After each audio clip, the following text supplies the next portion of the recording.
I can still remember the sting of that morning sitting in a crowded meeting room, hearing someone whisper behind me. She doesn't look like a data analyst. She looks like she should be working at a bakery. It wasn't the first time my weight had walked into the room before I did, and it wouldn't be the last. For as long as I can remember, my body was a conversation I never asked to have. I'm Mara, 29 years old, living in Columbus, Ohio. People see the spreadsheets and reports I produce, but they rarely see the story behind them.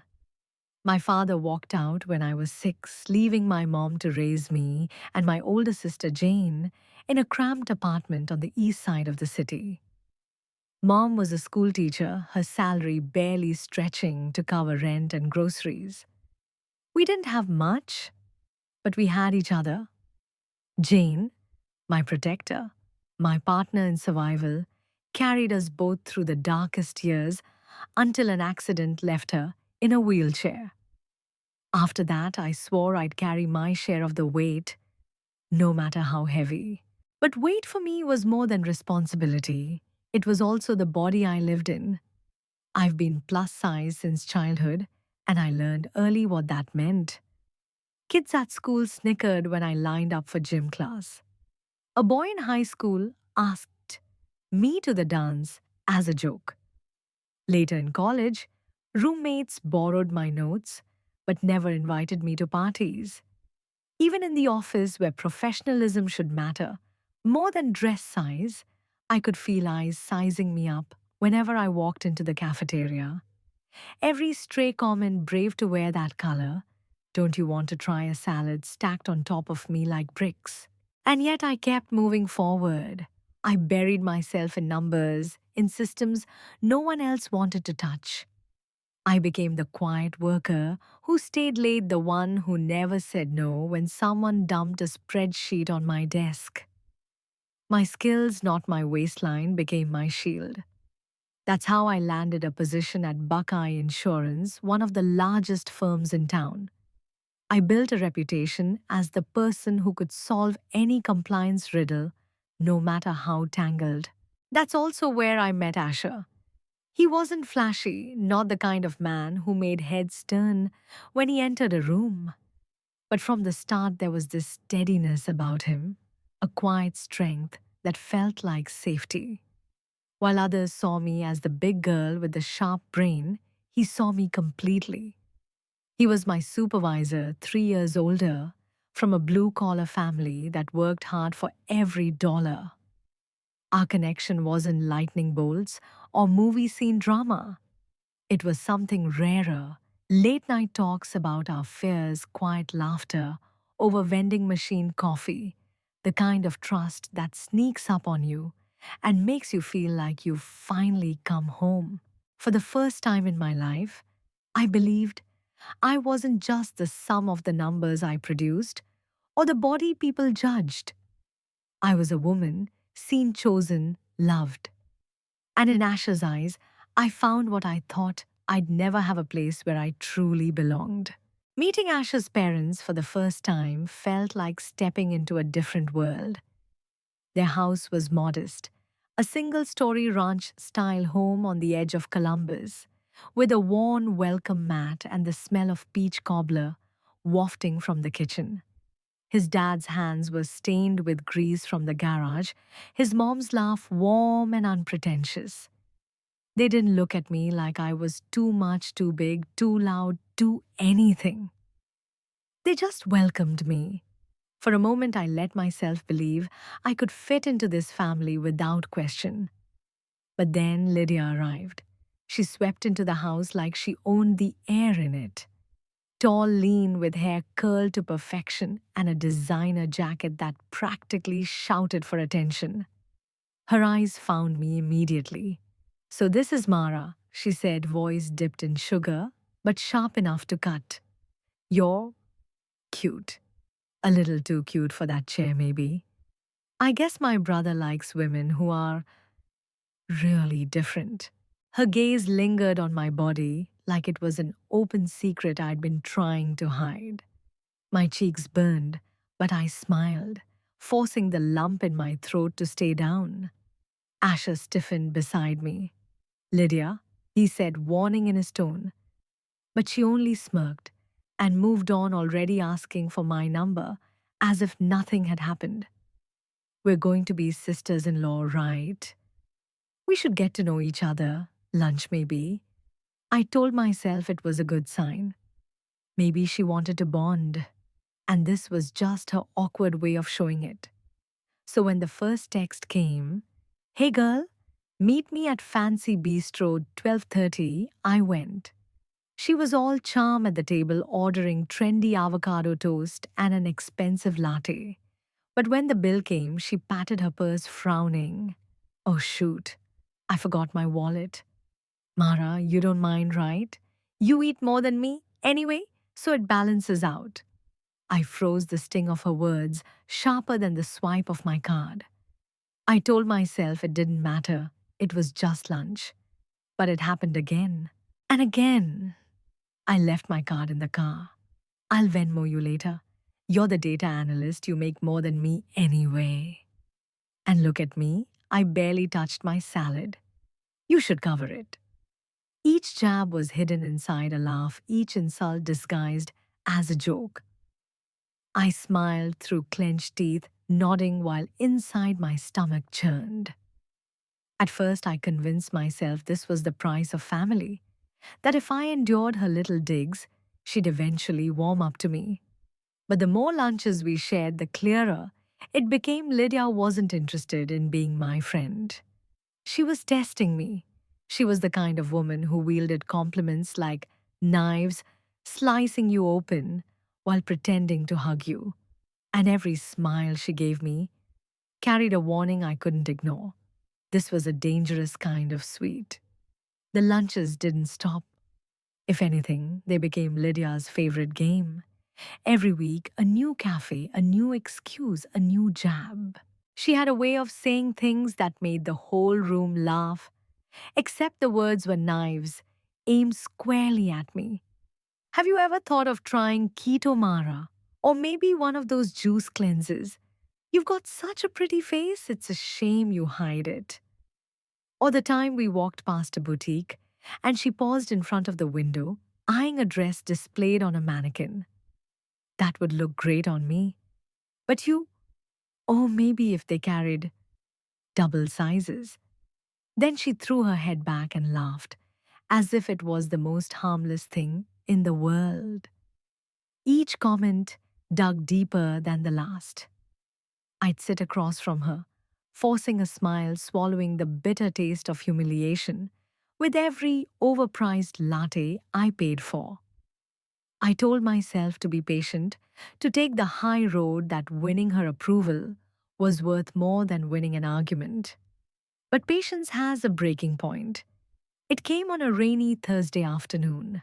We'd met at a crowded bistro downtown, the kind where the tables are too close and everyone can overhear everything. When the check arrived, Lydia pushed it toward me with manicured fingers. "Be a doll, Mara. You don't mind, right?" This time I didn't reach for my card. "Lydia," I said, steadying my voice, "you've never paid me back for any of these lunches. I can't keep doing this." Her smile froze, then it twisted. "Wow," she said, voice loud enough for the table next to us to look over. "So stingy. Maybe if you didn't spend so much on food, you'd have money left for family. Honestly, Mara, you should be saving for a trainer, not nickel and diming me over a sandwich." The words landed like a slap, hot and stinging. My face burned, not just from shame, but from rage. I opened my mouth, but before I could answer, Ash's voice cut through the air. He had come to pick me up, arriving just in time to hear her.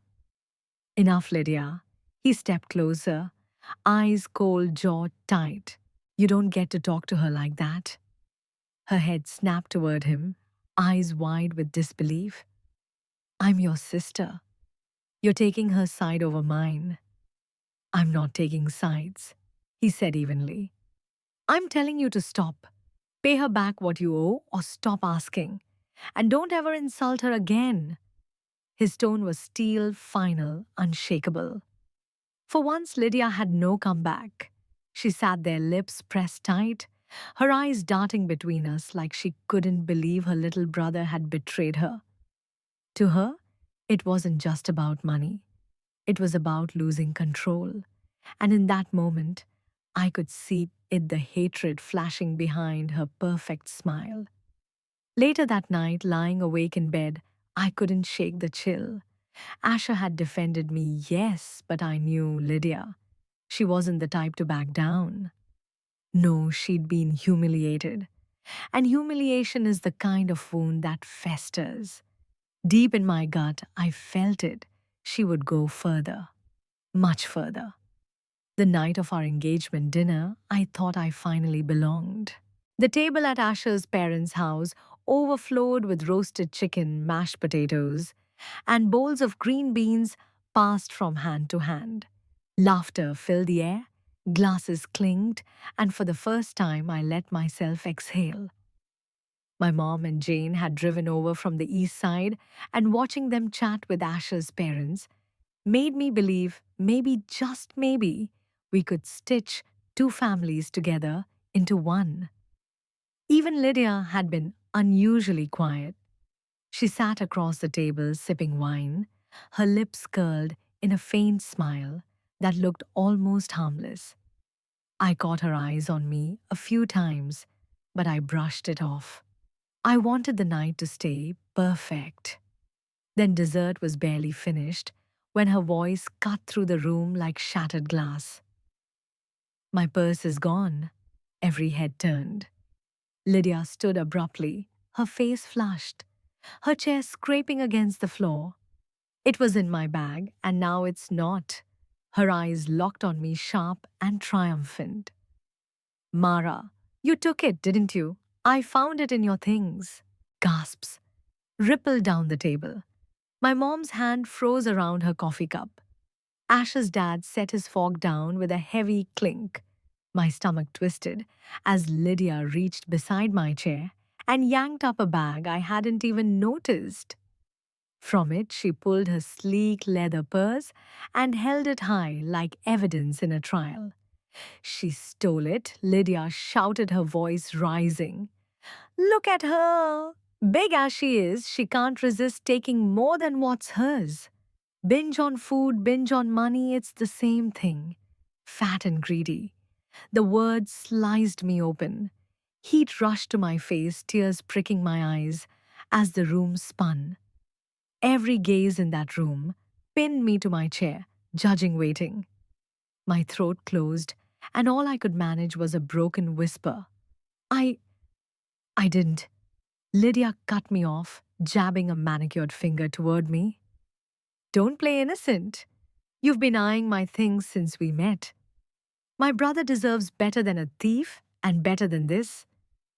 Her eyes swept over me, her meaning clear. Shame burned so deep I thought I'd sink through the floor. I wanted to vanish, to run, but my body wouldn't move. Then Jane's voice, calm and steady, sliced through the chaos. That's not Mara's bag, Lydia. The room stilled. My sister sat at the end of the table, her wheelchair tucked neatly against her chair, her hands folded in her lap. Her gaze was unwavering. It's mine. Confusion rippled around the table. Lydia faltered, her smirk twitching. What? Jane tilted her head. That bag you pulled from it was sitting by my chair the entire night, and I haven't moved once. So how exactly would Mara or I have stolen your purse? Her words hung in the air, heavy and undeniable. I remembered Lydia leaning close when she'd greeted us earlier, her body angled just enough to shield the bag from view. My heart pounded as realization struck she'd slipped it in herself. Ash's mom gasped, her napkin slipping from her lap. His dad's face darkened, jaw set like stone. Lydia's eyes darted wildly, her confidence crumbling. Then Asher pushed his chair back. The scrape loud in the silence. He stood shoulders squared, fury radiating from every line of him. His voice was low but lethal. Lydia, enough. The room seemed to hold its breath, and for the first time, everyone saw her for what she really was. The silence after Ash's words was deafening. Lydia stood frozen, her purse clutched against her chest like a shield. But Asher wasn't finished. He stepped forward, his voice steady, each word cutting sharper than the last. You wanted to humiliate Mara, but the truth is, you've been lying to all of us. You think no one knows about the debts you've piled up, the credit cards maxed out, or how you were fired from your last job for skimming cash from the register. Lydia's face went pale, her lips parting in a soundless protest. Asher's mother covered her mouth with trembling hands, while his father's eyes hardened, shaking his head in quiet disbelief. And your marriage? Asher pressed on his voice, rising now, anger seeping through the cracks. It wasn't about differences, like you claimed. You burned through your ex-husband's savings on clothes, clubs, and lies. You left him with nothing.